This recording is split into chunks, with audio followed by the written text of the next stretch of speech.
All right, so when it comes to launching your product, there's a zillion different ways. But in this course, we want to kind of outline what are the most important ways for you to actually launch a product. And ultimately, the point of launching a product is so that your product can be seen on page number 1 for a specific keyword.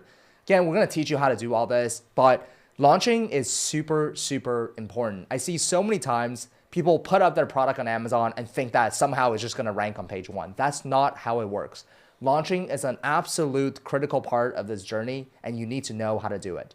So there's fundamentally a difference between, I would say, a simple launch strategy, so more of a core strategy, versus more advanced strategies. And ultimately, you have to kind of make the decision based on yourself, like which one of these core or advanced you want to go with. Ultimately, I think core is basically the things that you can do on Amazon. So Amazon offers Amazon pay-per-click advertising, which everybody needs to do, right? You can set up deals, you can set up coupons. So these are all the things internal on Amazon. Whereas the advanced stuff, now we're talking about influencer marketing, Facebook ads, TikTok, Google, Bing, Reddit. There's so many different things that you can do off of Amazon. And one thing I will say is it really depends on your budget and level of expertise as well. So let's say if you have really low budget, you spend a lot of your money on the product already. What I will say is if you don't have a lot of budget, you need to be using social media. Why? Because on social media, there are the organic content and there's the paid content. You need to really double down and triple down on just the organic content side of things. So this is like documenting your journey. This is like the TikTok stuff, which we'll talk a little bit about later. This is building up the organic channel so that once you actually have your product up on Amazon, you can direct all your followers, all those organic traffic to Amazon, and they will end up buying your product. Yeah, I think it's a really good point, Tom, because I've seen this lock up a lot of sellers. I should just say this, for most Amazon products, assuming you've got the budget, the core strategies work. And you don't need to, we're going to include a lot of content on additional things that you can do. Don't feel like you have to do everything. We're just throwing those in there as options so that if you've got the wherewithal, you've got the time, or you've got the budget, you can throw those things into the mix. You can absolutely launch a product just with the on Amazon tools. But you need to make an assessment, right? Hey, how big do I need to go based on the category I'm in? If I'm low on budget, maybe I need to get into hustle mode and work the influencer angle, work the content game. Or maybe I've got some additional money and I want to throw in Google ads into the mix this time. So it's a spectrum of decisions you need to make, and we will label the core and focus on the core launch strategies here, but there's obviously things you can supplement into the mix if you want to do some more advanced strategies. Yeah, so I would just say, core, everybody has to do. Advanced, more for the adventurous, more for people that are a little bit tech savvy, more for the learners that you want to really learn how this game works on a very high level. You don't need to do everything. Actually, I deter you from doing. I would say don't do everything, because then if you do everything, you focus on nothing. Focus on the core. Pick one or two that you want to focus on in terms of whether it's TikTok or Instagram or Facebook. Focus on one of those. Really build up the channel. Again, we'll teach you how to do the off of marketing stuff, the advanced stuff in the growth module. In this specific chapter for launch strategy, we're going to be talking about more of the core launch strategies. All right, guys, so the million-dollar question, or potentially multi-million-dollar question, depending on what product category you got into, is how do you actually rank on page 1 on Amazon? And ultimately, when we're launching a product, that's the end goal for virtually everybody, right? You want to get those marquee positions on the search terms that matter so that you can get that free organic sale traffic that the Amazon platform provides. But how do you get there? Couple things that you want to kind of keep in mind as we understand the algorithm is, first, think about it from Amazon's shoes, right? They've got two fundamental goals. One, the customer's always first. They want to present the best products at the right moment in time for their customers when they're shopping on Amazon, and they want to convert them. The second thing is they want to make money. So if it's going to solve their customer's problem and give them the best product possible, and it's going to make them the most money, they're going to reward those listings with organic ranking. And some of the ways that they do this is they look at a lot of different data points, and they look at those data points in different moments in time. So they're going to look at how many clicks, sales, add to carts, page views you had in one day, how many you had in 7 days, how many you had in a month, how many you had in 6 months. They're going to look at all these comparative stats against all the other listings on various search terms to determine how they're going to rank your product for those various search terms.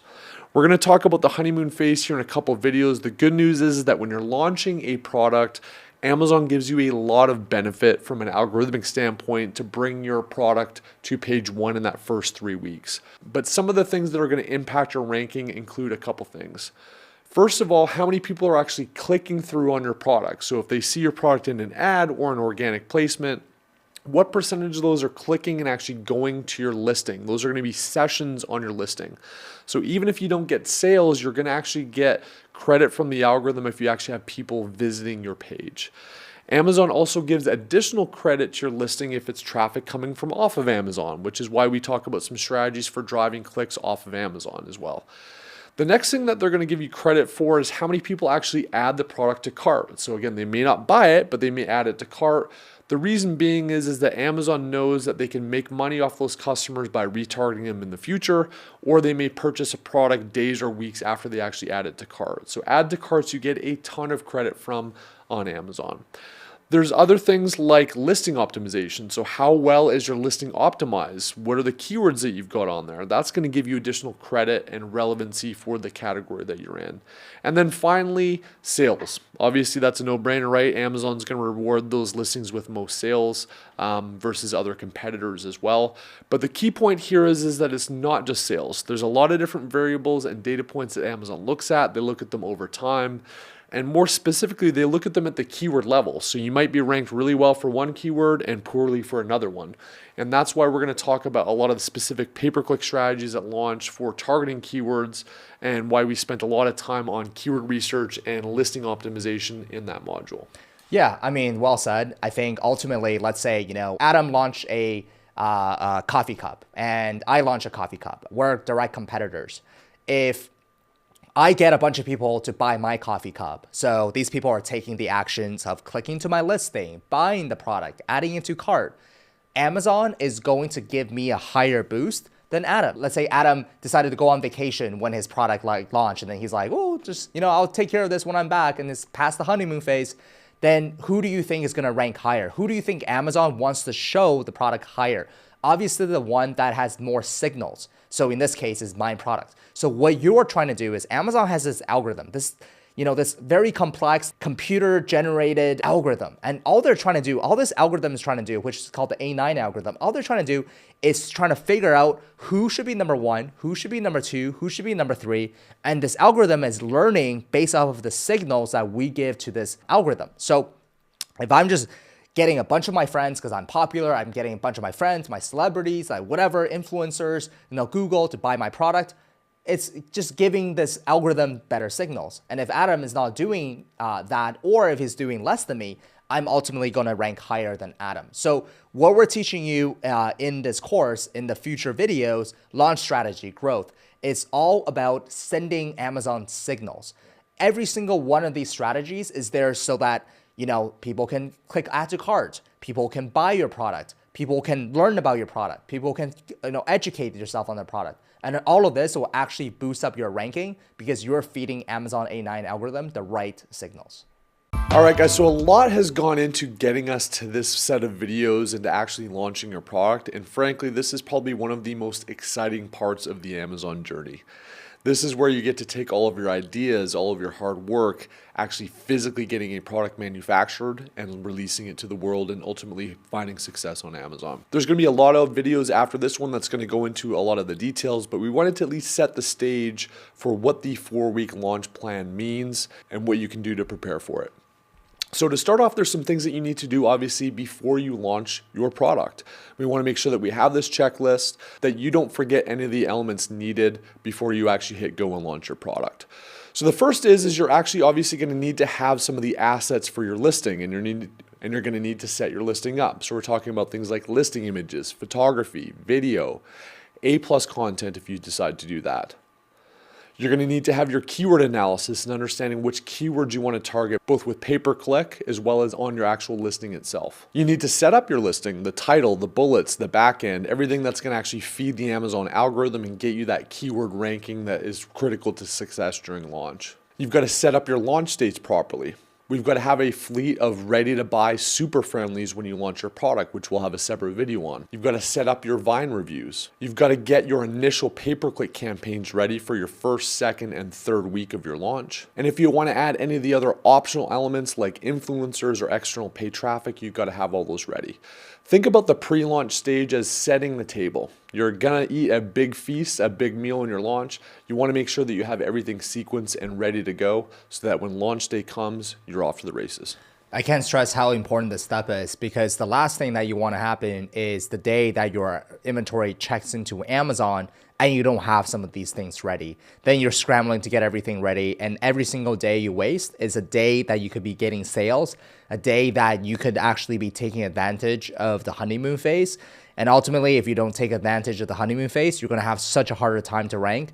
So the day that you put in your 30% deposit, usually you're going to have over a month or even 2 months before the inventory checks into Amazon. So that's more than enough for you to actually complete all these different tasks.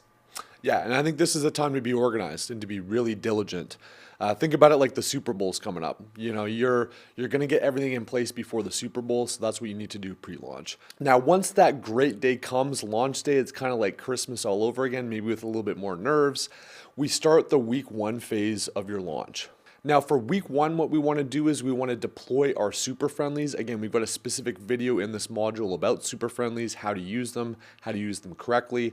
But you're going to want to have those ready to buy folks that you can sequence out that first 3 to 5 days after launch. So that's one of your first steps for week 1. The second thing we're going to do is start with a very strategic and aggressive price so that we can optimize our organic ranking, our conversion, and our sales velocity. Again, we've got a separate video on pricing that we'll dive into this.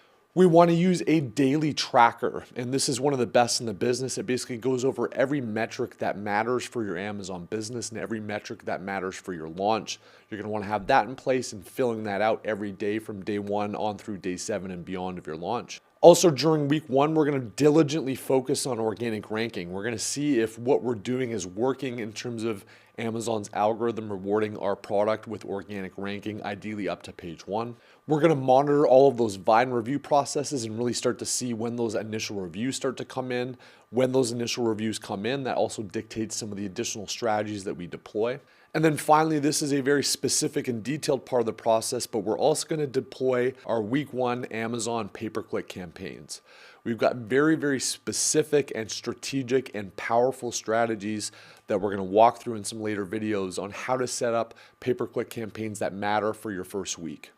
These campaigns are going to specifically feed the Amazon algorithm and generate the success necessary so that you have profitable sales long term, but also so that you get organic ranking. And then finally, if you want to use some more optional advanced strategies, we would also start to deploy Google Ads and other external traffic strategies during this first week. It is extremely important for you to use the daily tracker every single day. Even when you jump on group coaching calls where you want us to analyze your listing, that's the very first thing that we will be asking for. The reason is because we need to see data. We need to see your sessions, your conversions, and those data points will actually give us clues on what's going on with your listing. Therefore, giving us the proper analysis and tools to diagnose your listing. Other thing I should just cap off with week 1 as we get into week 2 strategies are you've got to be patient. You know, you're going to be sitting on pins and needles. You're going to be looking at your Amazon app probably every 15, 20 minutes, seeing what's happening.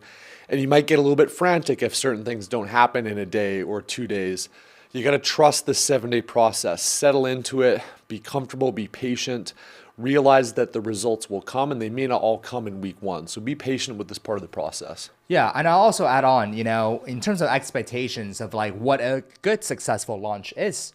I would say that in the first week, you are getting 5, 10, maybe even 15 sales per day. That is a pretty good launch, whether they're from paid ads or organic sales, but you definitely want to start seeing some sort of traction. If you're not seeing traction right away, even though you're doing everything right, that's when there could be something going on with your listing that we need to diagnose further. But you definitely want to see sales started coming in now. Yeah, and we've got a launch troubleshooting video in this set of modules as well that will dive into what you can do, but you can start to monitor that stuff in week 1. All right, so as we go into week 2, there's a little bit more optimization and some additional paid ad strategies that we deploy. So first things first, you're going to want to check your pay-per-click budgets and your pay-per-click performance from that first week of campaigns. We can start to make some tweaks to bids, some tweaks to budgets to really optimize every dollar in that we're investing into this launch. We've got a specific video on how you can manage your budgets and bids later on in this section, but you can definitely start that pay-per-click optimization. The second thing that you're going to do is actually deploy some additional new pay-per-click campaigns. These are ones we specifically didn't do in week 1 for a purpose, but we can now start to instigate that wave 2 of week 2 pay-per-click strategies. Again, we've got a video breaking down exactly how to set these up and why we set them up the way that we do. You may also start to see reviews coming in the second week. Usually around that day 7 to 10 is when you'll start to see reviews coming in. Based on what kind of reviews you get, the ratings that you get, that's also going to dictate what you may do next. If you get some negative reviews, we've got some strategies on what you do during that period. If you start to see positive traction on reviews, there's going to likely be an improvement in conversion rate and some things you can amplify with your pay-per-click budgets. But watch your reviews, and then we've got corresponding strategies depending on what those reviews look like. And then finally, again, this is another time where you've got to check that daily tracker. You're going to have more and more data that's going to accumulate as we get into week 2. We need to use and harness this information and data to make decisions about what to do next in the preceding days and weeks of launch. So then as we get into weeks 3 and 4, we really enter more of an optimization phase. And some of this is going to depend on what those data inputs from your daily tracker show. If they're showing positive signals, there's certain strategies that we deploy. If you've had some headwinds or some speed bumps, there's also some tweaks and optimizations that will happen coming out of that. But week 3 and 4, we should really start to be hitting our stride. We should start to see that page 1 organic ranking taking place. We should start to see our pay-per-click campaign stabilize and become more profitable. We should start to see the fruits of our labor and hard work through all this part of the process start to come to life. And then based on this information, again, there's some pay-per-click strategies and adjustments. There's some pricing strategies and adjustments as we settle into the end of that first month that we'll deploy in weeks 3 and 4. So we've developed a really cool document on this 4-week launch tracker that you can get access to via the link below. Follow this. It's got all the step-by-step checkboxes and things that you should be doing at each stage of the process. If you've got questions, this is the time to jump on the Q&A calls, to jump on your coaching calls. If you're nervous, if you don't know what to do, if you've got questions that you need answers to, jump in, use the community, use those calls. We're here to lock arms with you. It can be a really scary and lonely journey if you're just in your own head with your own launch. So don't be afraid to reach out. Leverage this content and videos to maximize your launch, but also leverage the community and assets and resources that we have here to help you along the way. All right, so let's talk about the honeymoon phase. And no, I'm not talking about after you get married. This is literally related to your Amazon listing and launch, believe it or not. So think about this before we get into the nitty gritty here, just in terms of Amazon's shoes, right? They've got a bunch of products that have been selling on Amazon maybe for up to 10 years.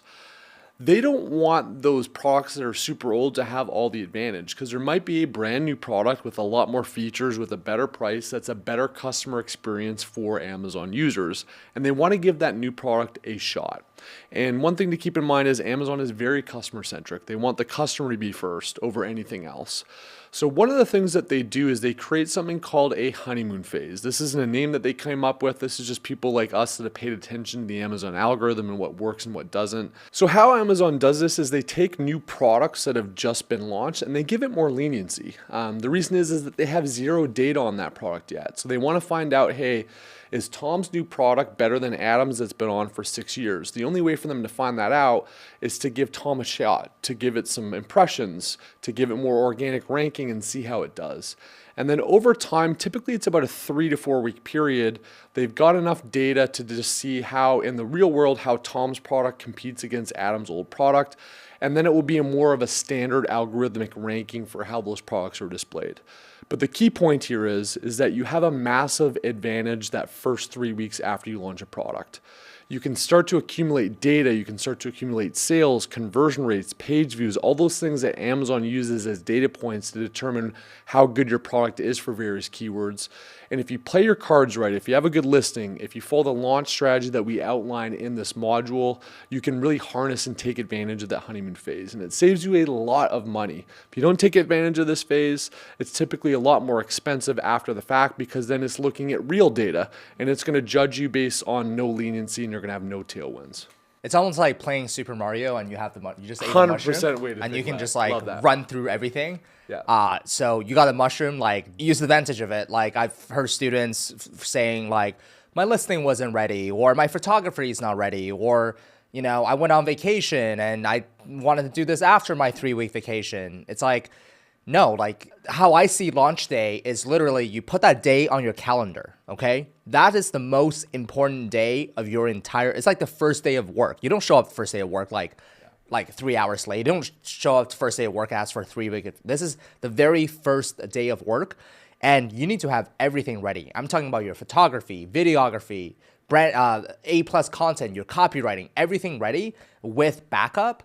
And you need to be ready to go. How I like to think of this phase is like, it's an airplane taking off, right? Yeah. You are full throttle, like everything, you're pouring your advertising, you're getting external traffic, influencers, PPC, you're throwing everything at it, because in this 3 to 4 week buffer, this time, you want to tell Amazon that this product deserves to be on page 1. And if you don't do it during that time, you're screwed. So make sure everything's ready to go on launch day. Yeah, and we're going to talk about some specifics on how to properly set up your launch dates when you create your listing. There's a couple really key things that you need to do within Amazon Seller Central to kind of set what that start date is and make sure you take advantage of it. So check that out in the next video. But remember, this is one of the most important parts and periods of a product's launch. Get it right, give it your all, and Amazon can reward you heavily during the honeymoon phase. All right, so you're ready to launch your product, but it's important to set a couple dates in the actual product listing itself so that Amazon knows when your launch date's going to be. This is really important because we talked about the honeymoon phase, which is a period of time of about 3 weeks that we really want to preserve and have our launch get the most bang for the buck. So we don't want that date to pass in terms of how our listing is set up. So whether you're creating a listing from scratch for the first time, you can set these up when you initially set up your listing. Or if you're doing this after the fact, you're going to want to go to your actual ASIN and click the edit button within Seller Central in your FBA products, and it's going to pull you back to this listing page where you can edit it. So the first date that we want to set is the offering release date. You can find this by going to the offer tab of your listing, and you'll see right below there's an offering release date field where you can input the date. Now, even if you don't know when it is that your actual launch date is going to be, our recommendation is that you set this as far into the future as possible. So let's say it's January 1st, go ahead and set it for like November of the next year. 6+ months out from today, just set that up, and then when you get closer to your actual launch date, literally the day before, you can come back in here and edit it back to the actual launch date. The key point here is we don't want this date to pass, so that's why we put it as far into the future as possible. The second date that you're going to want to change is the actual launch date within your listing. You can find this by going to the product details section and then just scrolling down. It's usually about half to 3/4 of the way down, and there's a field called the product site launch date. Again, use the exact same date here, some point far in the future, 6+ months out, set those dates and then actually save and finish the listing. It's going to then update those launch dates. And then again, when you're about a day or so out from launching, you can flip them back to the actual date, but this will help preserve that honeymoon period. So let's talk about reviews at launch, more specifically Amazon's own Vine review program. This is a must-do, and frankly, one of the best and easiest ways to accumulate reviews early on for your listing. So Amazon knows that reviews matter. They engender trust, they give feedback to customers looking to purchase the product, and they ultimately can help with conversion rate if the product reviews are good. So they've set up a Vine review program, which is basically a trusted fleet of buyers that leave really well-qualified reviews. They offer those products up to those folks in the Vine review program for free in exchange for them leaving a review on the products that they accumulate through the program. So if you're a brand registered seller, this is a program that you can tap into where basically you're going to be giving product away to people in the Vine review program. In exchange, they will leave a review on your listing. Now, a key point here, just because you're giving them the product doesn't mean that it's going to be a good review. So you still have to have a really high quality product. You've got to deliver on the promises of your listing and what you're representing, and it's got to have a good experience for customers. If you follow the product research and the product development section of the course, hopefully you've developed a high quality product and should be confident in giving it to folks in the Vine review program, but just realize that these will be honest reviews, even though they're guaranteed reviews that you get through the program. So with this program, you can set up to 30 Vine reviews to accumulate through this program for each ASIN and product that you have on the platform. If you're merging it to an existing listing that already has reviews, it will not qualify for the program. So you've got to have them as separate listings initially. But we're going to walk you through exactly how to set this up. I would say as much as you can afford based on your inventory position and the cost of the product, you should do as many as possible, close to 30. But if you've got a higher ticket product that say costs you 40, 50 bucks, you might have a limit on how many you can actually give away. Or maybe you didn't order a massive amount of stock at the start and you don't have a lot to give away, but try to get as close to 30 as humanly possible given your resources and inventory. So what you're going to want to do from your Seller Central account is you're going to just go up here to the top left and you're going to click, believe it or not, on advertising. It's kind of a weird spot that they put this in. And then from this drop down, you're going to see an option for Vine. You're going to click on that. Again, you've got to be brand registered to have this actually show up. So if you're not brand registered, this unfortunately won't be accessible to you. So in here, we can see all of the previous campaigns that I've run with this particular brand. You can see when the launch date was, you can see how many actually claimed your offer, and then you can see the total number of reviews that were accumulated. If you've got a brand new product that is eligible for Vine, you're typically going to see it here in the drop down, and you can just click the begin enrollment. If you don't see it here, you can copy your ASIN from the Manage FBA inventory. Just take that ASIN number for the product you're looking to get Vine reviews for. You're going to enter it here into this field and begin enrollment. Then all you need to do is select the number that you want to give away, can select the start date, and then you're off to the races. You're not going to get these all fulfilled at all times. So sometimes if your product isn't desirable for people in the Vine program, oftentimes if it's a really low ticket item, they may not claim it. So just because you say you want 30 given away for reviews, you may not get all 30, but you should know within about the first month how many Vine reviews you're going to get through the program. You can come in here every day if you want to look at the launch tracker and just see how many have actually accumulated and how many have left reviews. It's a great way to track this launch review program. I should also note too that when these Vine reviewers leave a written review, and most of them are going to give you very detailed reviews, oftentimes with pictures and or video, there is going to be a little flag on that review that it is from the Vine review program. So you will notice which were Vine and which weren't based on the tag. So absolutely do this. Reviews are incredibly difficult to come by.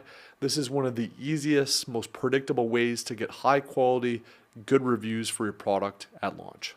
All right, so one of the most powerful things you can do for your initial wave of launching your product on Amazon is actually having a fleet of ready to buy people that are ready on day 1, 2, 3, 4, etc., ready to buy your product. Now, what we have to do though is we've got to toggle this against the terms of service that Amazon has, as well as some of the risks that are associated with using people that you may have in your network, whether it's coworkers, friends, families, etc.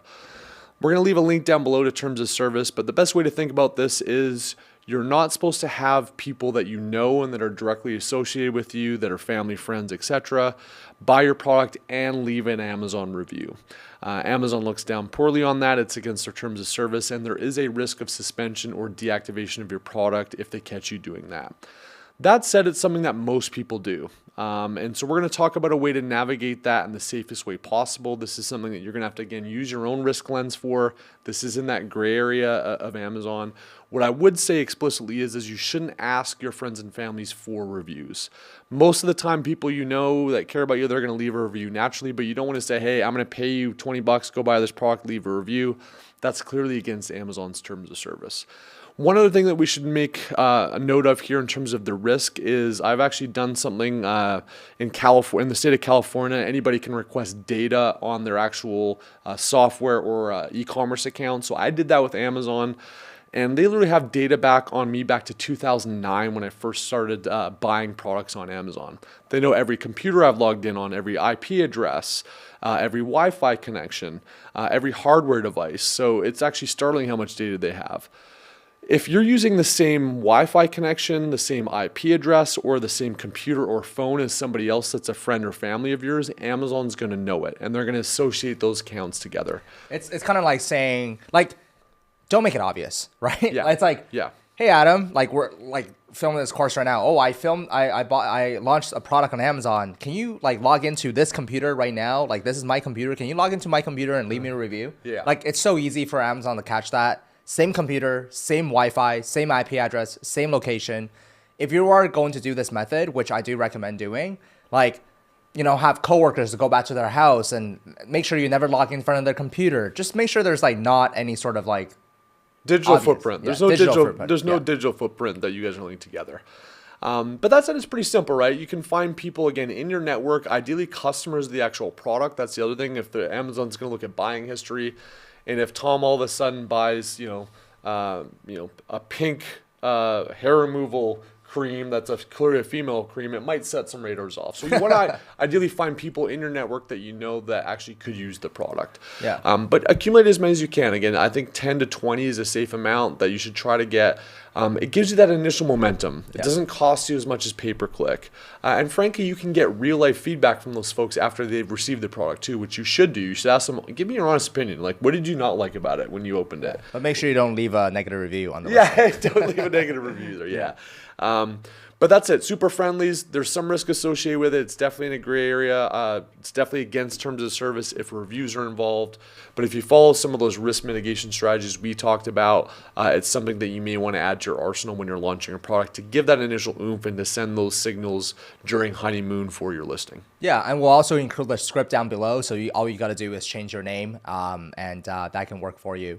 And another thing is, you know, the people that you ask for feedback before you launch this product, right? When you got customer feedback, your focus groups, those are the perfect people that you should reach out to. It's like, hey, you remember the 3 months ago you did a focus group with me? Guess what? Like I actually launched the product. They feel like they actually are very much involved in the process, and they're so much more likely to actually support you as well. So make sure you have 10 to 15 super friendlies who are ready to go on day one, so that, and what we recommend as well, let's say you have, 15 people, let's say, I would actually recommend kind of doing like trickling, meaning I don't recommend doing 15 all at once. Maybe do 5 on day 1, 2 on day 2, 3 on day 3, so on and so forth. So like trickle them through, make it look as natural as possible. And then also one more thing that you need to be aware of is, in order for an Amazon account to leave a review, that Amazon buyer account must have bought at least $50 worth of products on that account. The reason why this is because Amazon doesn't want you to just create a random account and start leaving reviews. That account must have some sort of a buyer history. And Amazon actually knows if that's a good buyer or a bad buyer, but we'll talk about that in a little bit later. So anyways, get those super friendlies ready because you're going to need them on day one. So not all Amazon buyers are the same to Amazon size. There's actually a buyer score. It's kind of like, it's funny. It's kind of like China. You know how they have the the social score. Like Amazon have their own like score here in on Amazon. So basically, if you are a brand new customer on Amazon buyer account, not seller, buyer account, you don't really have a score, right? Let's say you are a Amazon buyer that buys a lot of products on Amazon. You buy them at full price. You leave reviews in there, here and there.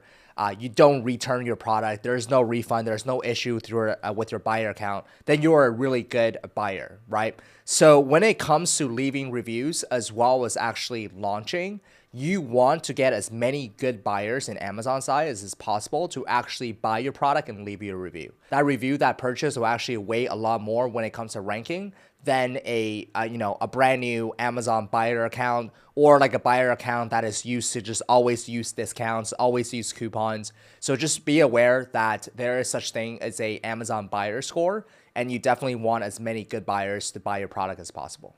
Yeah, and that's another reason why in a couple of videos previous we talked about setting up the Vine reviews for your initial reviews. Vine reviews are seen very well in Amazon's eyes. They're verified. Oftentimes their reviews are incredibly well written. They buy and have perspective on a lot of products. They're often the first review that's going to show up underneath the product listing. So ensure not only that you get high quality buyers, but tapping into that Vine program can also be another benefit for getting really high quality buyers and high quality reviews on your listing. All right, so let's talk a little bit about your launch pricing strategy. More specifically, how to think about how you should price your product from day one on through that honeymoon phase of the first month of your product. Now, I just want to kind of get into our own psychology here, right? We probably have a price point that we think we're going to long-term sell our product for. What we've got to detach ourselves from, though, is that we probably can't start at that price point. The reason is that we don't have reviews, we don't have social proof, we don't have organic rank. All those things that you accumulate over time after your launch that enable you to sell a more premium price. So what we recommend as a pricing strategy is that you get very aggressive from the get-go.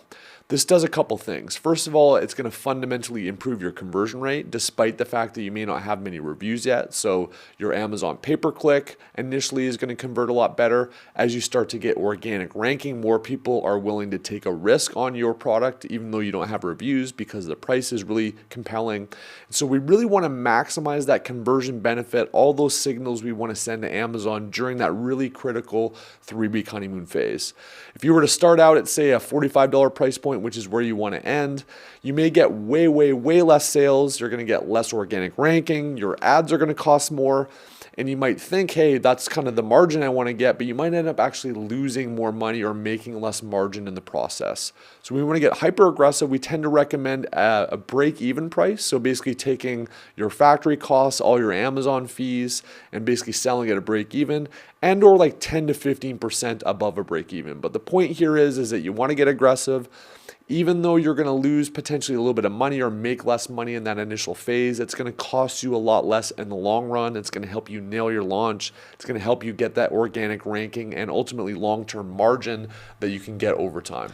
Yeah, the point here is to simply give people an incentive to buy your product. That's all it is, right? Yeah. So you don't have any reviews. You're a brand new listing. Hey, wow, this listing seems pretty cheap, but their images look great. Their videos look great. This looks like a legitimate brand. Yeah, even though they don't really have a lot of reviews, hey, I'm still going to give this a shot, right? And this is kind of, again, going back to where photos and copywriting comes in handy, because if you don't have good copy, if you don't have good photos, if you don't have good videos and titles bad and pictures are bad, people are not going to buy your product. Doesn't matter how low you drop the price. So I think at the very beginning, during the honeymoon phase, like Adam said, all we're trying to do is generate as much traffic, as much conversion to your listing as possible so that your product can rank. And once you start seeing your product rank, once you start seeing your sessions increase, that's actually when you want to start adjusting your price. So you can adjust your price by, 50 cents or $1 every day and kind of leave it at for 3 to 4 days. Take a look at your daily tracker to see how that affects your sales. What I'm trying to say here is it's not like a set it and forget it. It's a very much dynamic thing. There's really a science and art to actually pricing strategies. Again, at the very beginning, definitely price it lower, get that sales momentum, get the velocity, get that ranking. Once you get that ranking, that's kind of where you can actually manipulate your price to see, hey, what happens to my sales if I get, if I increase it $1? Oh, wow, people are still buying. Okay, well, let me try $2. Let's see where the ceiling is, right? But let's say you adjust it by $5, then people stop buying. You're like, wait, okay, maybe I did too much. So there's not really like, oh, adjust by $5, adjust by $10, that's where you want to be. It's very much like, very dynamic and something that you actually have to change frequently. Now, changing frequently, I just want to say one thing is I'm not telling you should change your price every day. Imagine if you're a customer, you see the same product changing price every day. That's not a good thing, right? What I'm trying to say is that during the adjustment period, you might have to change quite a bit, but there is going to be a time where your price is your price. It's like $19.99, $29.99, and just leave it as is because you already found the optimal price point. But again, in this video, I'm kind of getting off tangent here. But in this video, definitely lower to break even or even below breaking even or something like that, and give people an incentive and buy your product. That way you can get higher ranking. And then once you get higher ranking, that's when you want to bump up the price a little bit more. Yeah, and I think a cool point that you brought up, Tom, too, is that the market decides your price, not you. You know what I mean? And so I think following the data is an incredibly important part of this launch process in general, but certainly as it comes to pricing. So go out the gate aggressive. We recommend that you don't really change that aggressive price for at least the first couple of weeks. Really take advantage of that high conversion rate. As you start to accumulate organic ranking, as you start to get those reviews coming in, that's when you can slowly start to incrementally test different price points. And you might need to go up, you might need to go back, but it's following the data, it's using your tracker, letting the data tell you what customers want in terms of a price point. And then over time, after your launch in that first 3 months, you can really start to find the equilibrium on where your pricing needs to be. Yeah, and then last thing I'll add on top of that is like, the launch tracker tool, right? I really like the session to be like, my first milestone is really like 100 sessions a day, right? Because if you can get 100 sessions a day at 10% conversion rate, that's 10 sales a day. That's pretty good, right? I would say if you're not getting like 100 sessions, don't really start playing around with the price, because 100 sessions, even though it's good, it's not that great. And if you start messing with the price, you don't really have a lot of data to even make a data-driven decision. Yeah. So wait until your session gets to 100, 150, 200. That's when you can, mess around with the price a little bit more, so that you can actually get more data back and then see which price that the market dictate your product at. All right, so exciting times. You're now ready to launch your product. And in this video, we're going to go through what you should do the first week with your Amazon pay-per-click campaigns. Now, there's a lot of different ways to drive traffic and to drive sales and really make your launch a success, but probably one of the most critical cornerstones is going to be your pay-per-click on Amazon. And there's ways to do it right, and there's ways to waste money, and there's ways to do it really effectively and to maximize your budget. And we're going to talk about what you should do here in week one. So what we're going to want to do here is go over to your computer, and if you haven't watched the keyword research portion yet, definitely rewatch that, because we're going to be using keywords from that effort here when we launch our week one campaigns. So from this keyword research example here, we've prioritized some of the keywords as priority one. That's going to be a core focus of what we're going to look at here for the first week. The second set of campaigns that we're going to do is going to be related to targeting other competitors' pages. But let's start off here with these keywords. And basically what we're going to do here is we're going to set up individual single keyword campaigns for all of our priority one words. For most products, this is going to be somewhere in the 10 to 15 keyword range. You may have some more in some examples, but really it should be about 15 campaigns total that you're going to look at doing here. So let's take this top one here. It's the marquee keyword, right? It's balance bike. It's got a search volume of over 26,000. It's a big keyword for this category. Going to go ahead and copy this, and we're going to go over to the campaign builder. So how you access this is on the left-hand side of your Seller Central account menu. Click on that 3 bar, go down to advertising, click on create campaign, and you're going to show you a page like this. We're then going to go ahead and select the sponsored products, hit continue. Then we're just going to do the ad group name. So we're just going to go single keyword, put in your ASIN, whatever that number is. And then we're going to go ahead and put the keyword that we're targeting here. So what we're going to do here is select the product that we're actually launching. So make sure that you select the actual product. Go ahead and hit that as an ad. And then if you come down to targeting, what we're going to do here is go manual targeting. And from this drop down, you're going to see keyword targeting or product targeting. We're going to do keyword targeting here. And then down here, we're actually going to enter list, and we're going to get rid of the toggle for broad. We're going to get rid of the toggle for phrase. So we're only going to be targeting exact. We're going to go ahead and enter our list in, add the keyword. So what this basically is doing is it's saying this campaign is only going to target when somebody precisely types in balance bike into the actual search term. And then it's got the suggested bids here. We tend to suggest going a little bit above suggested just because it is a new product and we want to get display. So you can go to the upper range here or somewhere in between. Let's just kind of keep it simple, and I'll just say that this is going to be 250. I'm going to save that bid. And then you just kind of scroll down here, and there's nothing else that you really... Then you just scroll down here, and we're going to go dynamic bids up and down. And then again, we're going to do the campaign name again like we did at the top. We're going to select the start date, so this should really be your launch date, and we're going to do a daily budget. Most of these you could do a daily budget of around $20, but it's going to depend if the keyword has a lot of search volume. You may want to beef that budget up. Also depends on the revenue potential of the product, depends on your budget, a lot of things. But a safe bet is like $20 a day. You can lower that if you want to spend less money, or you can increase it if you think it's a competitive word. And then all you need to do there is just hit launch campaign. And then basically you just rinse and repeat. So we're going to go back to the keyword list. We're going to do toddler bike next and go down your priority ones. The ones that make sense, again, should be 10 to 20, likely in that 15 range, and set up all those individual campaigns. Now, the second campaign that we're going to set up here is going to be our product targeting campaign. So we're going to go back to the sponsored products. We're going to hit continue here. You can name the ad group. Again, you're going to select the product that you want to add here. We're going to go to manual targeting, and then we're going to go to product targeting here. And you're going to see here there's a different menu that crops up. So what we're going to do is we're going to select the individual product, and we're going to go enter list. And what you're going to want to do here is put the 10 most relevant and successful competitors that you analyzed during the keyword research phase. You're going to put all 10 of those ASINs in here. So what this basically means is that you're going to be serving up ads on all of these 10 competitors' product listing page. So if you scroll down to the bottom of someone's listing, you'll see sponsored products. That's where our product's going to show up here. So add all those ASINs in, add them over. Again, similar on the bids, you're probably going to want to be on the upper range of that suggested bid so you can make those bid adjustments. And then you're going to select the actual dynamic bids up and down again. Going to name the campaign, start date to your launch date, and then this one's going to be a daily budget. Again, open on daily budgets. This is something that you're going to kind of have to assess based on your current budget, what you think you can spend. This one you want to be a little bit beefier because you are targeting 10 competitors, so you may want to put this up around $100.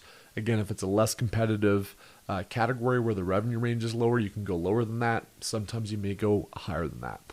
So as simple as that, guys, we're going to set up that 10 to 20 campaigns for each individual priority one keyword. Then we're going to set up a single campaign for product targeting all 10 ASINs. We're then going to let that roll for the first week. Why we do this is we want to be very, very specific about the keywords that we index for and that we target, so that as Amazon's algorithm and index checker checks everything, you're going to get categorized, get clicks, hopefully get sales on the keywords that matter. That's going to help index your product, that's going to help with SEO, and that's going to help ultimately with organic ranking over time. The next video, we're going to go over week 2 because we're going to employ some different campaigns in week 2. And then there's a third video that's going to talk about how you can adjust your bids based on performance. Hope this was helpful. All right, so we've got our week 1 pay-per-click campaign set up, and maybe you're already humming through week 1 of your launch. As we enter week 2, there's some additional campaigns that we want to throw into the mix to add some fuel to the fire of this honeymoon launch phase and really make a successful launch happen with good organic ranking. Now, the campaigns that we're going to set up this time are going to be our priority 2 keywords with exact targeting, and we're also going to set up an automatic campaign and go through how to do each of those. So first of all, you're going to go back to your keyword list that we created. And if you remember from week 1, we've already set up our priority 1 campaigns. We're now going to go down to our priority 2 keyword campaigns here. So from this list, we're going to go ahead and hit the toggle on priority, and we're going to select priority 2. It's going to pull up that list. We're going to search. We're going to sort by highest to lowest search volume again. And in this case, because these are lower search volume terms, these are all less than 1,000 searches per month, what we can do is batch some of these together. So we're going to want to set up campaigns with about 10 to 15 keywords each in them. So just copy 10 of the keywords, and then we're going to set up a campaign for that 10. If you've got another 10, copy those, set it up. You should probably have somewhere between 3 and 5 campaigns, like 30 to 50 keywords. Again, depends. Some of you might only have 1, but because they're lower search volume, again, we can batch them together. So all I'm going to do here is I copy 10 of these keywords from this priority 2 list to set up the first campaign. We're going to go to the Amazon ad console here, hit create campaign. Once again, we're going to click sponsored products, continue, and then we're going to name this ad group. What we're going to do here for naming it is we're going to put the ASIN. Then we're going to put exact just to show the targeting type's exact, and then we're going to put priority 2 keywords as the name of that campaign. We're going to add the product that we're going to be launching and running ads to, and then we're going to actually select manual targeting instead of automatic targeting. And then once again, we're going to go to keyword targeting. We're going to enter list because we're going to manually add that in there. We're going to deselect the broad and phrase toggle, so only the exact is shown here. Again, we know precisely the words that we want to target here, so we don't want Amazon to add additional words in. And then we just copy that list in of those priority 2 keywords, again in batches of 10, so you can see all those added there. And then you select add keywords. It's going to again pull up a list of all of the different bid amounts for each of those words that you entered. Because we're in launch phase and we want to get aggressive, we want to get our product seen, we tend to go to the upper range of the suggested bids, so you can change all those bid amounts to the upper range of suggested, hit save, and create that campaign. Now, after the priority 2 exact terms are set up, we're now ready to actually add in auto. Now, the reason we didn't add auto in week 1 is because Amazon, when you're first launching, doesn't really know exactly what your product is yet. It needs to start getting clicks, it needs to start getting add to carts, it needs to start getting purchases. so we can understand what kind of keywords customers are buying and clicking on your listing from. If we did this on day one, it might show a bunch of irrelevant words in auto because the algorithm hasn't really figured out what you're selling yet. So by waiting for week 2 on this, there's some data that's accumulated. You're starting to index for keywords. They've analyzed your listing and started to really index and rank those keywords that you have in your listing as well as those that you're running ads on. And by doing this in week 2, you're just going to spend less money on erroneous words. So that's why we wait for week 2 to set up auto. So what we're going to do to set up an auto campaign is actually quite simple. Just hit create campaign, click on sponsor products. In the ad group, you can just name this as ASIN and auto. Pretty simple stuff. From the drop down, you're going to select the product that we want to launch and add and run these auto campaigns on. And then instead of going to manual targeting, which we've done for all the other campaigns up to this point, we're actually going to keep it selected as automatic targeting. And all we need to do here is that Amazon's going to analyze your listing and it's going to just start running campaigns on various words and other competitive products without you having to do anything. But what you do need to dictate is what you want the default bid to be. So it's going to start out at 50 cents. And then you're going to want to select the down up only. So that basically means that we're going to default to 50 cents, but based on how your campaigns are performing, it'll either add or reduce budget based on that. So that's all we need to do to set this up. We can go ahead and save that. On daily budget on this one, you can just start out with $20 a day, should be fine. You can increase that budget over time as needed, but that's good to get set up. Now, a second and optional auto campaign that you could set up, which we definitely recommend, is actually what's called a low bid auto campaign. So in this first example, we set it at 50 cents. Amazon will bid up or down based on how those campaigns are performing. On this next campaign, what we're basically going to do is say, no, we only want you to bid for this campaign 5 cents. Now, why would you bid 5 cents? You're not going to get a whole lot of traffic from that. It's rare that that's going to win in the pay-per-click auction. But the reason that we do this is that sometimes competitors run out of budget or they maybe turn their ads off in the middle of the night. And so there can be some really, really cheap and expensive campaigns out there that we can get 5-cent clicks on. So in this next campaign that we're going to set up for auto, it's literally going to be a 5-cent fixed bid. So instead of the down up only, we're going to do fixed bid. We're not going to get a ton of traffic on this. We're not going to get a ton of sales. But generally, this tends to be one of the most profitable campaigns that you can set up as an Amazon seller because it is so cheap to get the clicks the way that we set this up. So same kind of deal here. All we would do is run through that exact setup of the auto, except we would change this instead of 50 cents to 5 cents. And then we would select the fixed bids only in the toggle for that campaign and save it. So at this point in week 1, we had all of our single keyword priority 1 that were greater than 5,000 searches. We have additional priority 1 campaigns that we've batched together for those that are less than 5,000. We did our competitive targeting, and now as we roll into week 2, we've started to get into those priority 2 keywords that are a little bit less volume, and we've also added our auto campaigns. We now have a very rich set of pay-per-click where we're getting a lot of diverse clicks, a lot of diverse traffic on a lot of keywords and a lot of product targeting campaigns.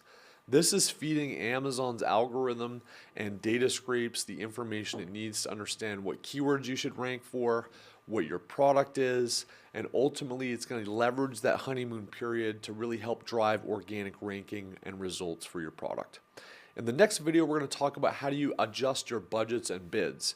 In launch phase, you tend to spend a lot more money on ads than you would otherwise because you don't have reviews yet, you don't have a lot of those additional things. So after week 1 and beyond, we want to start playing with those bids just to make sure that we're maximizing our profitability, that we're reducing budgets on words and campaigns that aren't performing well, and that we're increasing bids and budgets on those that are doing well. So check that out in the next video.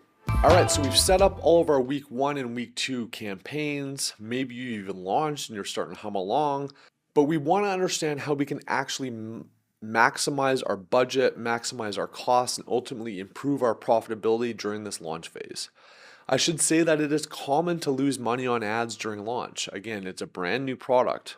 Amazon doesn't reward you quite yet in terms of performance, and customers don't have reviews and other things that may improve conversion rate.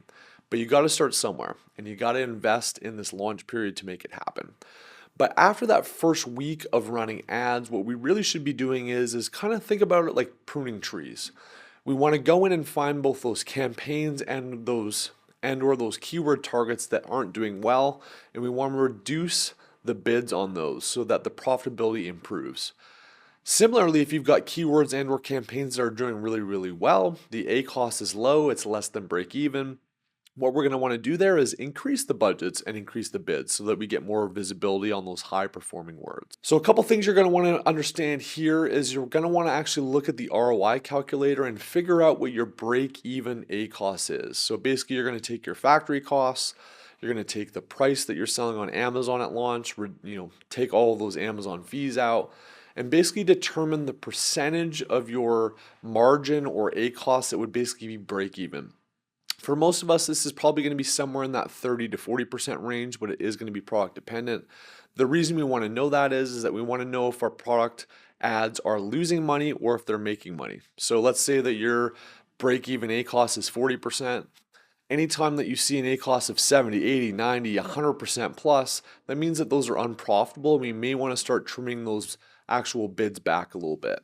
Similarly, if you've got campaigns that are running at an A cost of 10, 15, 20%, you've actually got some wiggle room. Those are profitable. We may want to throw more fuel on the fire in terms of increasing those bids and those budgets. So what you're first going to want to do is actually log into your Amazon ad console and go to the campaign manager. You're going to see a list similar to this that's going to list all of the different campaigns that you have set up. And you might have 20 to 30 campaigns at this point set up. It's going to show all of the budgets there on the right, and then it's also going to give you stats on how each of those campaigns are performing. So it's going to show you the number of clicks, the impressions, the A costs. It's going to give you a bunch of interesting data there that will show. So anytime you want to adjust the budgets on these campaigns, you can go ahead and do it in that column there. So basically, if you've got a profitable campaign that has a good A cost, and it's actually spending that daily budget, you may want to increase the budget. So maybe you started out at $10 a campaign and you've got a campaign that's doing really well. Well, you might want to bump that up to 50 so it spends more money because it's actually doing well. Conversely, you may want to actually reduce the budgets on some campaigns. If they're actually stinkers and they're losing a decent amount of money, you may want to trim down the amount of daily spend that those campaigns have. So that campaign column number one, you can adjust the budget. But what we really want to look at here is potentially adjusting the bids based on how each of those individual keyword or competitor targets are performing. So to do this, you just click on the hyperlink on the campaign that you want to edit, and then it's going to pull up all of the different search terms that you're targeting within that ad group. So for our single keyword campaigns, for those priority 1 words that are greater than 5,000 searches a month, you're only going to see one keyword. But you might have some campaigns in there like our priority 2 list that we batched together that might have 10, 15, 20 keywords in them, in which case it would show up in a list like this. So all you're going to want to do here is look at the actual performance over there on the right. There's a columns tab that you can do from the drop down. You want to make sure that you have A cost selected there because that's the number that we're primarily going to look at. And basically the strategy here that we want to deploy is if the A cost is at break even or better, we want to increase the bids. If the A cost is above your break even, you may want to start reducing the bids. So here's an example. If you say this word, we wanted to make an edit to that, we basically just click on the keyword bid and then we can move that number up or down. So in this case, that's a 290 currently. We can move it up to 310, 320, or we can move it down to 250 if we wanted to make that bid adjustment. Here's a good example of a couple keywords in this particular campaign. So this particular keyword that we're targeting has an A cost of 26.5%. In this example, this product has around a 40% A cost break even. So we actually could afford to bid up on this. It's actually performing really well. We may want our campaign to show up more often. So I may go to that 109 number and I might bump that up to 150. Conversely, if that was say an 80% A cost, and I'm like, you know what, I know I'm gonna not be perfect at launch and it may not be break even, but I don't wanna be having 80% A costs. I could go ahead and reduce that bid, say down to 80 cents, and it's just gonna improve the profitability of those products, of those targets if they actually get selected. This is an exercise that you should start in week 2, and you should really be doing this once or twice a week all the way through your launch phase. So you kind of want to let things go for about a week, accumulate some data. After week 1, you should start to have enough data so you can start to make edits to both the budgets and the bids. And then about once or twice a week in week 2, week 3, week 4, and beyond, you can go in and analyze these campaigns and make adjustments over time. I should also mention that as reviews come in, you might see wildly different performance in your actual ad campaign. So let's say that you had bad luck and somebody gave you a poor review on one of your first reviews and your rating is 3 stars. Your conversion rate is going to go way down because customers aren't going to buy that product as much as if it was a 4.5 star. Conversely, maybe you get your first 10 reviews come in that make it a 5-star listing, your conversion rate may go up. So you got to also pay attention to these campaigns, these bid adjustments, these budget adjustments based on what your actual review rates are at the time. If you're starting to get negative reviews, you may want to draw back budget until that rating goes up. If you've got a bunch of 5-star reviews, you may want to throw more fuel on the fire as those campaigns may be performing better and may require a bigger budget and bigger bids. I think one of the most common mistakes that Amazon sellers make, myself included, Adam included, 100%. Every single Amazon seller will make this mistake, is inevitable, is running out of stock.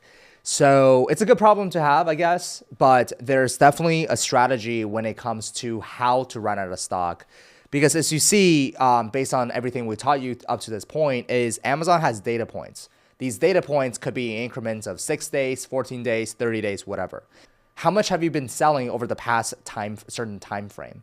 We always want to have the fastest sales velocity. And what that means is, to Amazon's eyes, you are selling a lot of units. Now, when a lot of people, what they'll do is before they run out of stock, let's say they have 50 units left and their shipment is not going to get here for another month, what they will do is they will actually try to increase the price to slow down the sales velocity. That is something that I highly do not recommend doing. What you want to do is you want to maintain your current sales velocity and just let everything keep running out naturally. Because what happens is if you try to increase your price, meaning you slow down your sales velocity, yes, you make more money per unit, but the downside of that is when you're back in stock, Amazon's going to see your past history and Amazon's going to say, well, their sales velocity was actually pretty low. So now you actually have to begin the re-ranking process and whatever. So what I recommend, if you are out of stock, if you're running out of stock and your shipment is not going to be here for at least 2 weeks and beyond, I recommend just simply letting it run out naturally. Now, let's say if your shipment is going to be in next week, then that's a different story, right? I think you can be like, all right, well, I can increase my, price point, kind of slow down sales because my inventory is going to be checked in right around the corner. That's okay. But if you're going to be running out of stock for 2 weeks or beyond, I really do not recommend for you to increase your price, which will actually decrease your sales velocity, making it harder for you to actually re-rank when your product gets back into Amazon's warehouse. So this is a very common question. Oh, what do I do when I'm running out of stock? Number one, when are you going to restock? If it's longer than 2 weeks, let it run out naturally. If it's lower than 2 weeks, you can kind of increase your price a little bit here and there if you want to. Not a huge deal. But overall, if you want to go for the safest option in either cases, let it run out naturally without increasing your price. Yeah, and just 2 points to add on to what Tom said about what you do when you stock out. I would say the first is that you've got to focus on things you can control. It sucks when it happens. It's stressful when it happens. You've got anxiety about, hey, I'm going to be out of stock. You can't control that you're out of stock. What can you control? You can focus on your operations and logistics to get those goods in as soon as humanly possible. You can optimize your listing. You can maybe do some things that you've not done for a while. You can look at new bullet points. You can run keyword analysis. You can analyze your pay-per-click campaign such that when you're in stock again, you're ready to hit the ground running. So don't put your energy and attention to things that you can't control. It's happened. Put your energy and attention to things that you can actually control. The other point I would make too is that when you're looking at getting back in stock, sometimes you might need to do air freight or some things that really erode your margin. It's better to be in stock and breaking even than to be out of stock. So don't be afraid to take a little bit of a hit from a shipping standpoint to get stuff in sooner. It's going to benefit you in terms of organic ranking and other ways that's going to bring you profit down the line. Yeah, and I'll share a very interesting story, right? So back then, like with Sadara Skincare, our top seller was a derma roller. So there's a really interesting story about Sadara, right? One of the best-selling products was the derma roller. So we actually got suspended, during our journey of selling on Amazon. Hopefully it never happens to you, but that's a separate story for another day. But our account was basically suspended, so we couldn't sell on Amazon. So it means our listing wasn't on Amazon's platform. You couldn't buy it. And what's interesting is we got our account back, and we were still ranked number 1.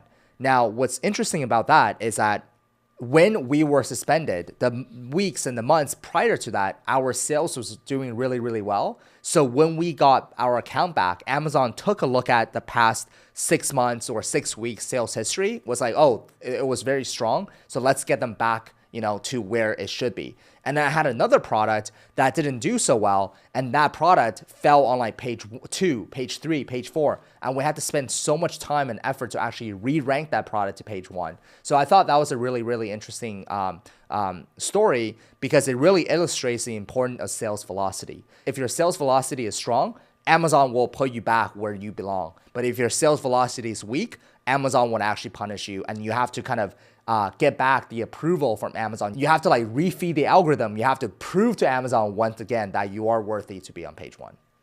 Okay, so in the last video, we talked about what to do when you go out of stock, and one of the natural things that you may be facing once you get back in stock after stocking out is how do you relaunch? Some of this depends on how long you've been out of stock. If you've only been out of stock for 1 to 3 weeks, you can pretty much continue as business as usual, and usually you'll get your organic rank back pretty quickly.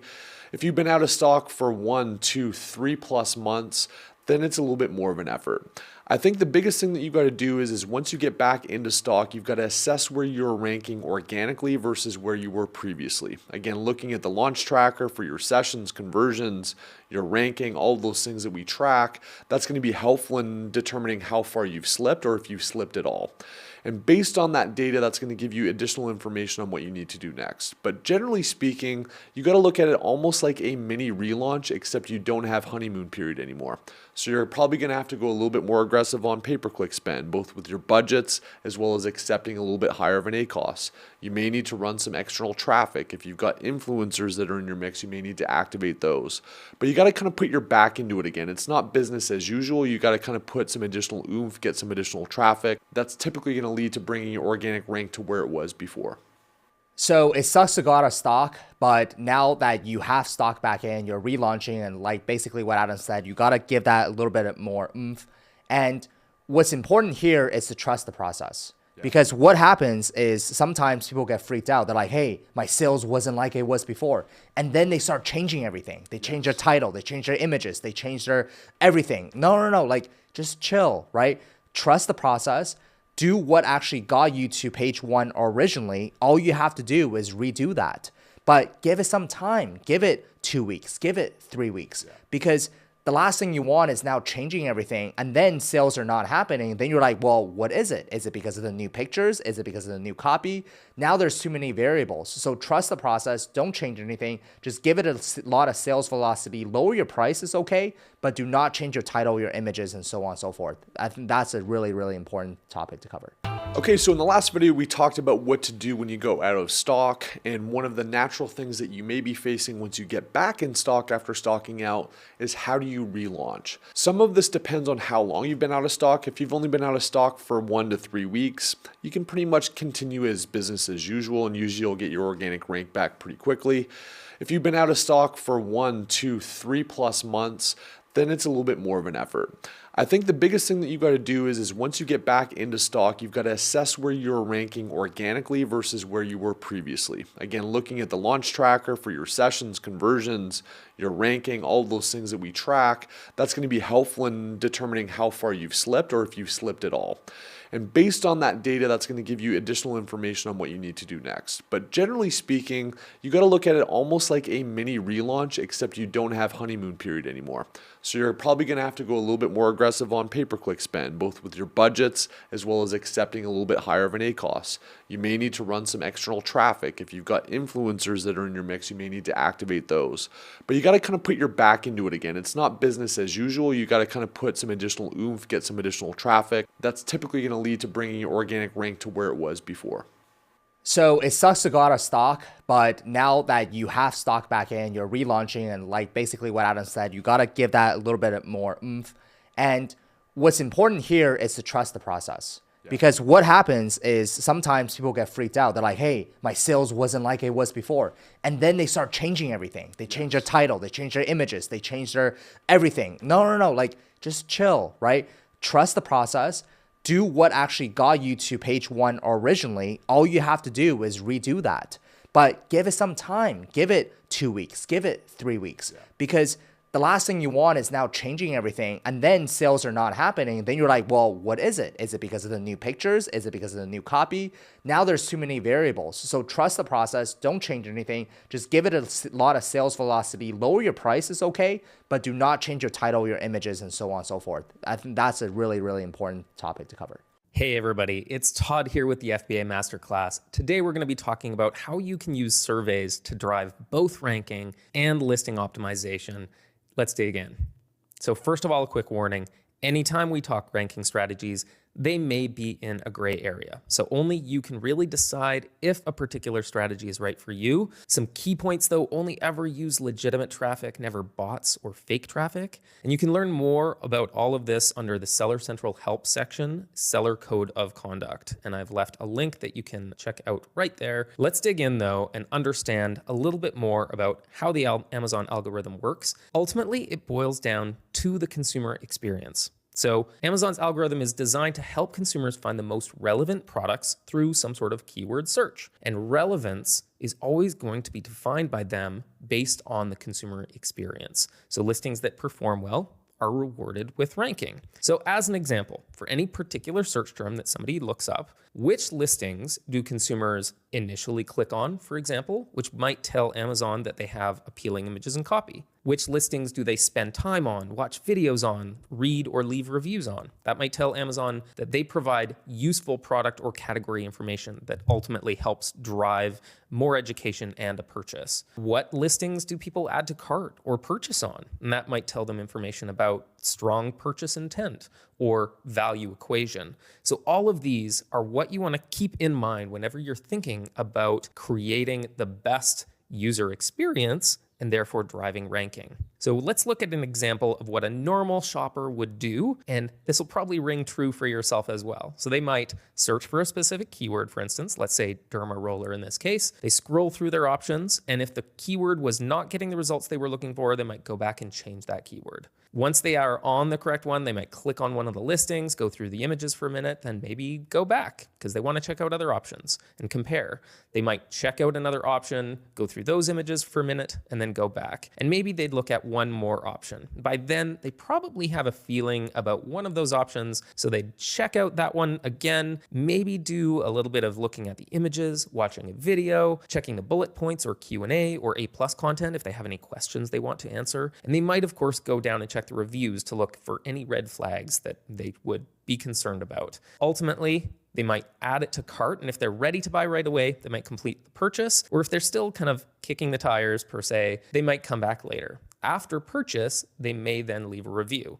So how does that compare to somebody that was maybe paid to go shopping on your product page? In this case, we would have them search for a specific keyword. They might scroll directly to page 10 of the options because your listing doesn't have any ranking yet. They might click on that brand new product with no past sales history whatsoever and buy without spending any time on the listing and immediately leave a 5-star review afterwards. So you can see how Amazon would start to be able to build algorithms that could tell if traffic was real or if traffic was fake. So if we have super friendlies or leads or maybe a focus group that you've been discussing your product with before launch that you want to drive some traffic to and have them purchase your product to get some of that initial boost in ranking, how can we do that without it looking fake or breaking the terms of service?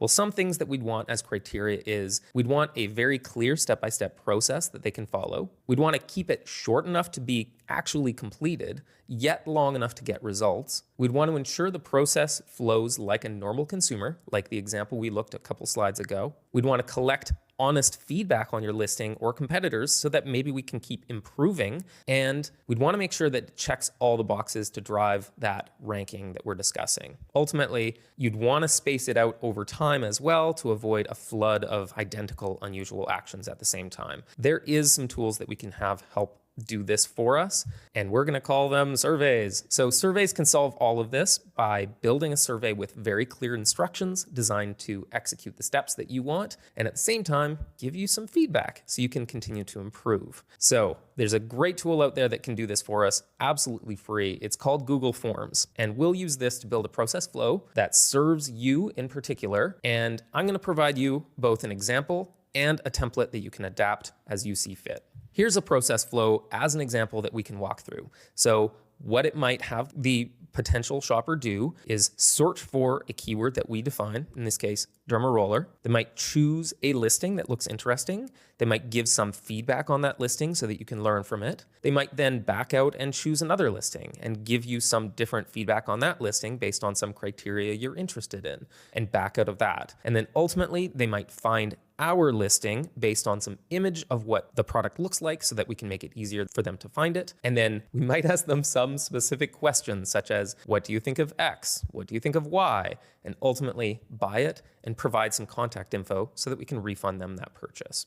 Of course, though, you'll want to adapt the survey to fit your needs. So if you're unsure on the main image that you've chosen, you could show them a couple options and ask their preference. Do you have a complex or difficult to use product? Then have them ask a question in the Q&A section so that you can answer it directly on the listing for other shoppers that might be wondering the same thing. Do you need a consumer perspective on, let's say, your competitors? So you could add more specific questions about those competitors that you want to get feedback on. And you might have an annoying 1-star review that's showing up at the top. You could even have them do an action, such as liking a particular 5-star review, so that it starts to rank those 5-star reviews at the top instead of the 1-star. So there's lots of different ways you can adapt it to yourself. So let's actually look at a template example and walk through it ourselves.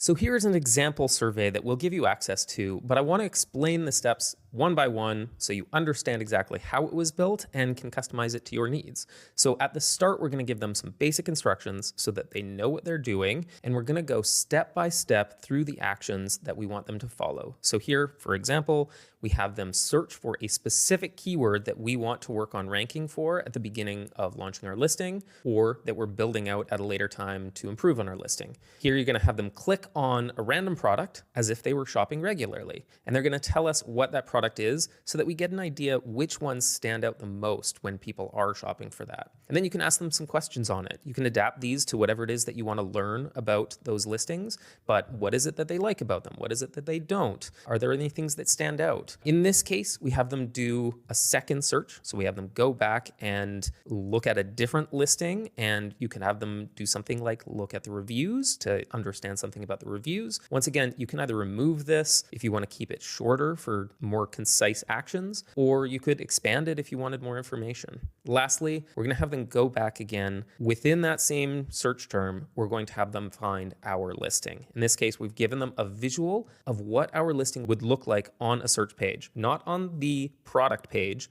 but on a search page. This way, they know exactly what to look for. We can tell them it might be a couple pages in. Ideally, we'd tell them exactly where to find it.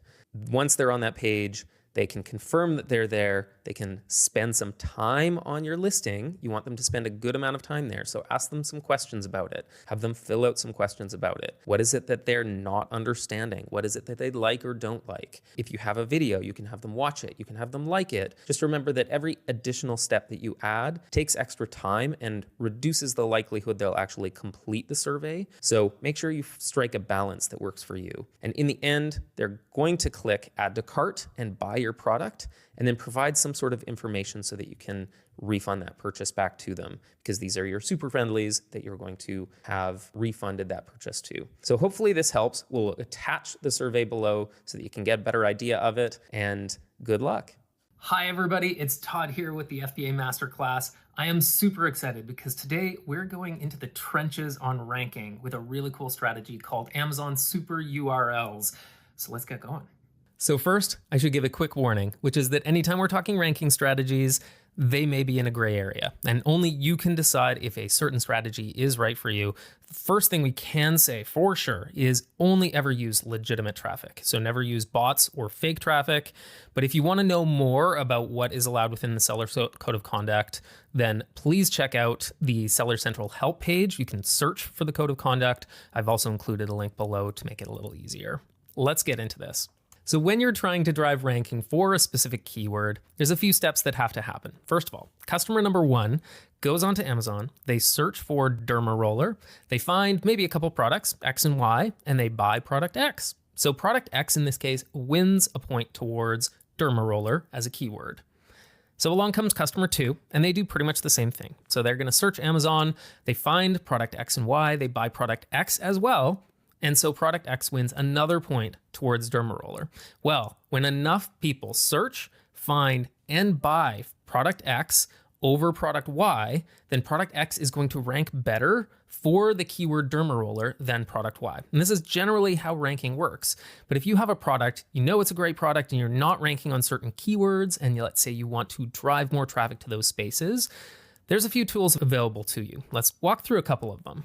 So first of all, there's the traditional product URL. So you can use external traffic. Let's say you have a link posted in your social media, or you're doing an influencer campaign and they're going to share a link, or you have friends and family that you want to buy and you want to have them go to a specific place. If you share your typical product URL, which is typically just a string of the Amazon base phrases and then the ASIN at the end, the problem is that none of these are going to drive specific ranking for any specific keyword. It helps with your sales and your BSR, but not for specifically Derma Roller in this case. So we need something that's going to help rank specifically. So enter the search, find, buy process. So this is a process that has been used in the past, and it involves getting all of these people to follow a process of 1, searching on Amazon for Derma Roller. Now, if you're not ranking high, they might need to 2, scroll all the way to say page 4 to find your listing. Step 3, you have to tell them what your product looks like, and they have to be sure that they find it. So find product X, and then 4, they have to buy it. So obviously it's really complicated process. It is highly prone to failure. People want one link or else they're just not going to bother doing it. So this enters the fabulous super URL. So in this case, we have a very short link. It might even be branded. It might even be short enough that they can remember it and just type it out themselves if they can't click directly. And you can drive all of this external traffic and give them a direct link and get the benefit of ranking all in one URL. So Pixelfy.me is a great example of a company that gives us some wonderful options for super URLs. They have a variety of different tools that we can use, but ultimately they're going to help us to create the super URL, auto shorten them down to a really small link, and then finally, they even have the option of a URL rotator, which basically allows us to target multiple different keywords all from one specific link. And then you can share those with your social media audience or etc. to drive your launch campaign. So let's take a look at how this actually works and walk through. Okay, so now we're on the Pixelfy.me interface. We're gonna scroll down and there are a couple different options that we can play with. The Supreme URL 3.0 is a version that they've designed to look a little bit more like external traffic from, say, a search engine. And the URL 2.0 is a little bit more designed to look like an ASIN a search within Amazon itself on the platform. We're gonna play around with the 3.0 today, and let's go through the steps. So first we'll add a title. I'll call this the Derma Roller campaign, let's say. And we're going to select the marketplace. In this case, I'm focusing on the US market for this particular link. You do have to have different links for different marketplaces. Next, you're gonna add in your ASIN and which keywords you're gonna focus on. So I've actually chosen 3 that we're gonna target for today. We're gonna go Derma Roller, but I also want to focus on Derma Roller 0.5 millimeter. And we're also gonna focus on Derma Roller Kit. This will allow us to basically develop different links for all 3 of those that we can play around with. If you have an attribution tag set up within your brand benefits as an Amazon seller, which you need brand registration for, then you can add an attribution tag here as well. That is optional. And also, you can add tracking codes. So let's say this was part of a larger campaign. I could create a campaign. I could add my custom website domain name here, and I could build tracking codes that go along with it. Don't touch the Amazon affiliate ID though. That is a little bit more for people that are affiliates on Amazon. So they are basically trying to send traffic to other people's link and make a commission on those. That's not you're selling. So we're pretty much done. There is one last option, which is if you're going to be sharing this on social, there is an option to include an image or a title or a description so that every time you share it, let's say within a link to your family or friends, then it'll actually pop up with a description of your product, a beautiful picture of your product instead of some sort of default. So in this case, we're going to skip that and I'm going to generate my 3 traffic links. Okay, here we go. I have 3 specific links. But we're going to do one additional step here, which is that we're going to add them to a rotator. So they have this thing called a link rotator, and that means that I can actually have one link and it'll send people to different links within that at some sort of setting that I've chosen. So in this case, we'll click on add 3 links to the rotator. So now it's taken us to the URL rotator page, and it's automatically inserted the 3 different URLs that it created for us for our 3 different search keywords. So in this case, we're going to give it a new title. I'm going to go with the same one as before, the Derma Roller Campaign. And now we have to check what redirection mode we want. There's a few different ways to do this. So sequential will basically allow you to rotate sequentially between those 3 every time somebody else clicks on a link. But there's a few different ways that you can approach it. You can randomize them. You can set a weighted method, and that's actually what we're going to do this time. So weighted means that I can say, hey, I want 50% of the clicks to go to this first one, which is our Derma Roller word, and only 25% and 25% to go to these others. So you can basically choose what weighting you want to put on different keywords. And now we can add further tracking codes or campaign settings or domain customization if we've input that. And once again, we can also set up social sharing images, titles, and descriptions. And once that's all done, you can click generate tracking link. And bam, we have one specific link that we can actually share with our people. Now you should be able to even further customize this. So if we wanted to make this Derma, wow, save.